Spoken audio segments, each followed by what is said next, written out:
I'm Letitia Rodley, and I'm the Director of Americas and Asia Pac Marketing for Jaspersoft Corporation in San Francisco. And on a given day, I'm responsible for demand generation, PR, branding, marketing, general care and feeding of all things marketing within the organization.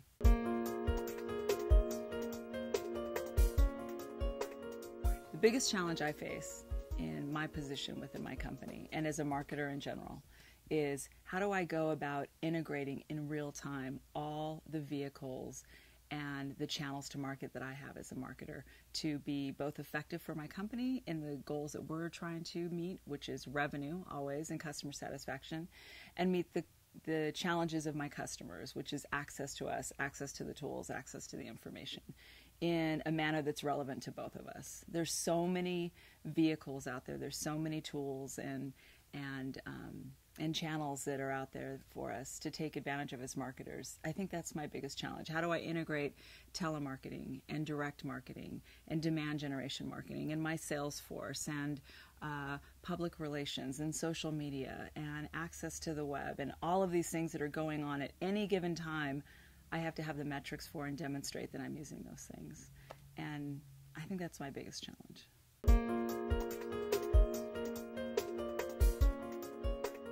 When it comes to customer engagement, I'm totally old school, and I think we've lost a lot of that discipline as we've moved forward with technology and social media and the web. I think old school one-on-one, picking up the phone, having an event, facing your customer, sitting down, having that relationship and that experience, we don't do it as often as we should, and I'm a huge proponent of that. Always send thank you notes, always a handwritten thank you note. Thank you to this customer for them having taken the time to either reach out to you and share what their experience is, taking the time to provide a customer reference, taking the time to write a note, either negative or positive, on your website. Just having those personable experiences are really, really important.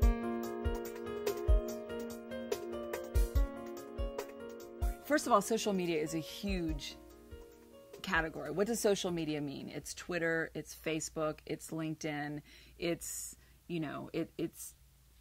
a huge bucket. It's like calling all things, it's like saying, marketing is a single discipline when it's not. Marketing is PR, it's demand generation, it's data analytics. It's like a whole bunch of things encompassed in marketing.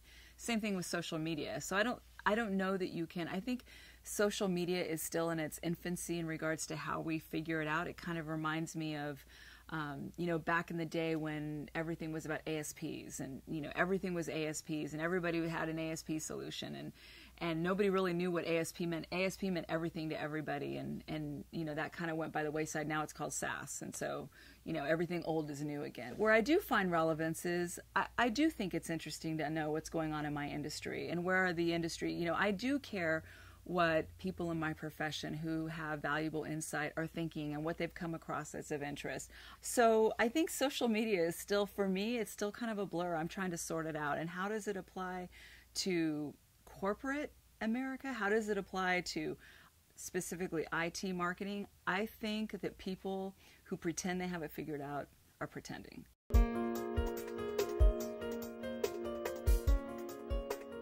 During the bubble burst peak, which was late 99, early 2000s, I worked for Sun Microsystems. And one of the most profound things that stuck with me out of that time period was a company meeting. Ed Zander was speaking. He was our president at the time. And he made a comment that it was very easy to seem creative when money was flowing and there was no end of resources, because you could just do something and it didn't matter if it produced results or not. You just moved on to the next thing, wrote another check. What really separated the men from the boys was when times were tough. You've only got $10. How are you going to make this $10 perform? So I always thought that was really, that stuck with me. So in a down economy, I think where you go to is your own database. So what I mean by that is, in my case, in the company that I work with, we generate almost 10,000 inquiries a month.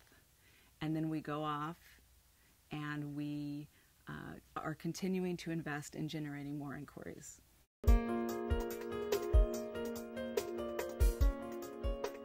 Trade show investments are a tricky thing because I'm a huge proponent of face-to-face interaction with your customers. However, it's really difficult to get the customers that you want at a trade show.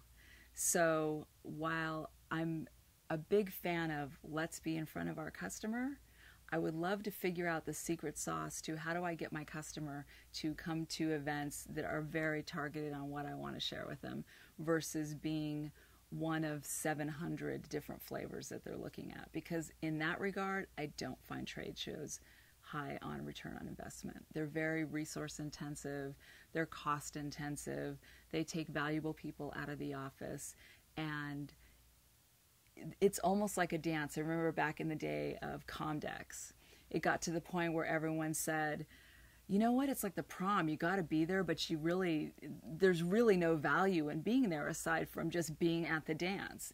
And I kind of feel like to a certain degree that's where we are with trade shows, unless it's very, very targeted on your distinct target audience.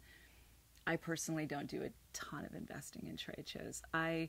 I would much rather spend my money on an executive roundtable or on a customer breakfast briefing or enabling our sales guy to pick 5 target customers he wants to go after and really go after them the right way versus spending that same money to talk to 500 tire kickers.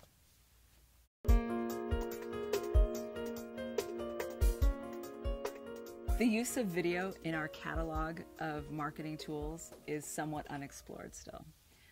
The ways in which I'm hoping we are able to use it and we're beginning to experiment with are snippets of data, snippets of information that serve as a destination point for customers, that add some value, some thought leadership, some content, some rich content. I think if you go to a business website and there are video vignettes that are deep in content, that are providing an answer to something that you have a genuine question around, then they could be very valuable. If I feel like by clicking on this and listening to this for 2, 3, 7, 10 minutes, I'm going to walk away with a little bit more understanding than I entered into this with, then that's great.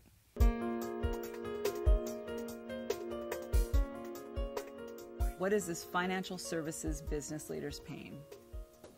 What is this credit union business leader's pain? What is this credit union on the West Coast business leader's pain? What is this credit union who services union workers' business pain? Okay, now I've got that guy. Out of this, I've got this guy. Now how am I going to market to him?